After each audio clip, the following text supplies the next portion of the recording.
250 million people enjoy them every week, just because they're so popular. We may neglect to notice that Muppetry is also an art. Sitting beside me here is the Muppet master himself. There's only one word for Jim. He's a genius. Think of Rasputin as an Eagle Scout. And in the chair next to him, and indeed very seldom far from him, is Jim's close associate and friend, a man who truly fits his name, Mr. Frank Oz. You've all read the Oz books and seen one of the movies at least, so Oz, you'll remember, is that lovely, crazy country on the other side of a Kansas cyclone. We've all been there, at least before we were dumb enough to grow up.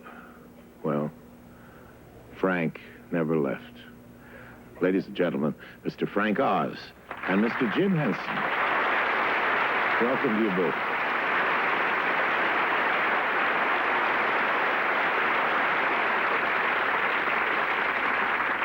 Okay, I'm not going to try to ask any of those heavy questions that get thrown at you about the symbiotic relationship between the puppet and the puppeteer.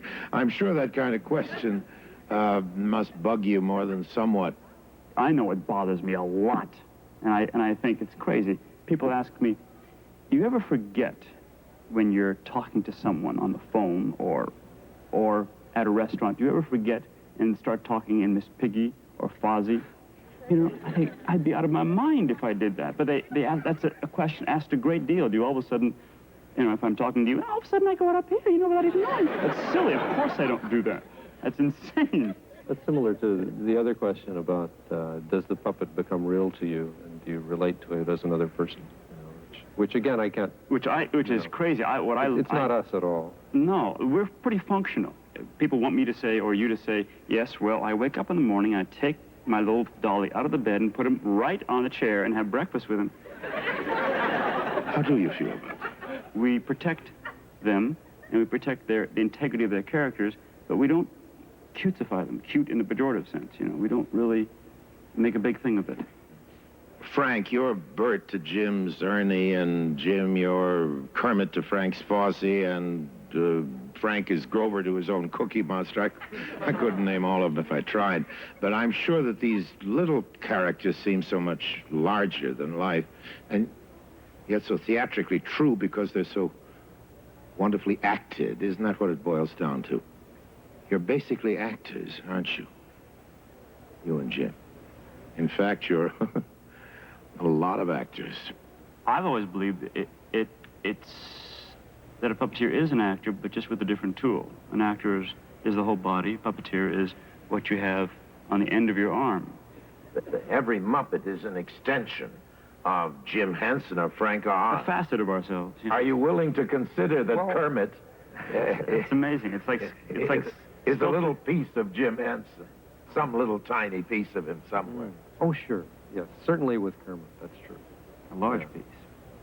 How did you start? Or rather, how did you get hooked? You know, I was never really stage struck. I was puppet struck. I guess I'm still stricken. And that must be true of almost everybody. What was the first puppet show you ever saw? I don't recall ever seeing a puppet show when I was a kid. You never saw a puppet? No. And I never played with puppets. I never had any to play with. Frank? Well, I started when I was 12 years old in puppets, and I was a strange kid. You were nothing of the kind. Jim was the strange one. At least you admit to getting started at 12.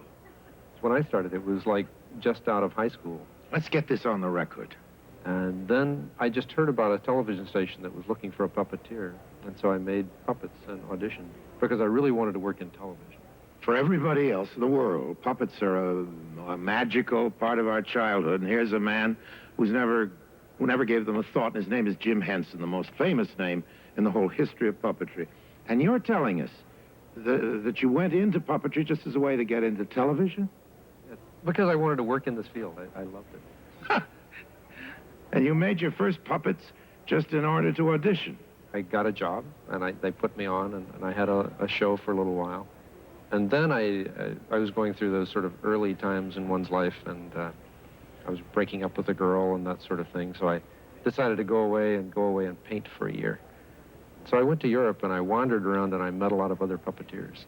And in the course of that little trip, I found that, you know, it was a good art form, and people were doing interesting things, and it was something that you could get into and develop and turn into something else. Something you could develop. Something you could change. Well, that's what you did, all right. Puppets are very ancient entertainers. They don't just go back to the crib. They go back to the cave. I'm afraid they were beginning to show their age a little until you came along and dragged that whole squeaking box of dolls into the 20th century, into the mainstream. Big time.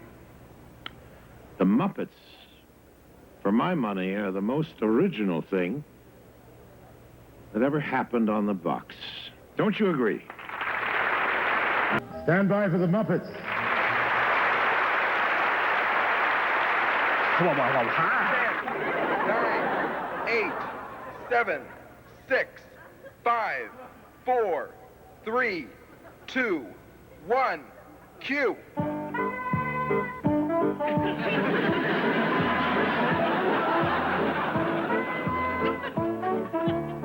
This is going to be a winner this time, I promise. This is Orson and me. How can it lose? I came with my own jokes, you know. Low burlesque comedy. What happened to high wit? I brought my own special material. And I hired my writer, Gags Beasley. Not Gags Beasley. Gags Beasley. Oh, the goodness. ace comedy writer for 57 years in this business. He has given me the A material for the Orson Welles show. He is the cheapest cheapest comedy writer that there's going. Are you kidding? I'm paying him $1.50 a joke. $1.50 a joke? $1.50, yes. You call that cheap? You should pay him by the laugh. Well, you could never get paid then. That's right. Disgusting program. How do you do, Mr. Wells? Mr. Wells, hello, Mr. Orson. You can call me whatever you like. Just don't call me for dinner. I'm preparing. This is bare meditation. It's a little like the Stanislavski method. Well, it's the Gags Beasley method. You just say, please let me be funny. It hasn't worked yet. May I go, please? Anytime, Sam, anytime. Oh, makeup. Oh, Thank you. makeup. Thank you. Makeup. Makeup. All right, ready with the comedy routine. Well, Kermit, I don't even have a script. Where are the cue cards? Time, Bill? Oh, there it is.